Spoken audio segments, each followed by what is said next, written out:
तर मंडळींनो, आज माझी शिप आली आहे कोरियाच्या बुसान या पोर्टवर आणि समोर ही जी तुम्ही शिप बघत आहात तर या शिपला बोलतात रोरो शिप आणि रोरो शिप कॅरी करते फक्त 2 व्हीलर आणि 4 व्हीलर म्हणजेच कार आणि बाईक्स। जय शिवराय मंडळींनो, मी आपल्या कोकणचो गौरव केरकर। सध्या मी असाय शिपवर आणि माझी शिप असा कोरियाच्या बुसान या पोर्टवर आणि आज माझ्या शिपवर चालू आहे बंकरिंग। आता बंकरिंग म्हणजे काय, जसं आपण आपली गाडी पेट्रोल पंपवर नेऊन त्यात पेट्रोल भरतो सेम तसंच शिप चालण्यासाठी शिप मध्ये भरलं जातं इंधन आणि ह्या ऑपरेशनला बोलतात बंकरिंग। आणि ही समोरची छोटी शिप देणार माझ्या शिपला लागणारं इंधन आणि ह्या शिपला बोलतात बंकर बार्ज। तर एका बाजूला बंकरिंग चालू झालं आणि ह्या बाजूला चालू झालं कार्गो ऑपरेशन।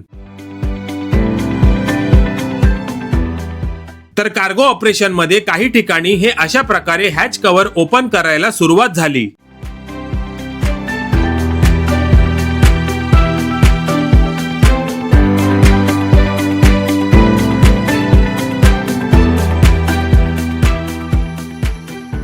आणि ह्या शिडीला बोलतात गँगवे आणि गँगवेला लावण्यात आला आहे सेफ्टी नेट आणि कोणत्याही शिपवर जायचे असेल किंवा शिपवरून खाली उतरायचे असेल तेव्हा ह्याच गँगवेचा वापर केला जातो। आणि आम्ही आहोत कोरियाच्या बुसान ह्या पोर्टवर आणि ही अशी आहे शिपिंगची दुनिया।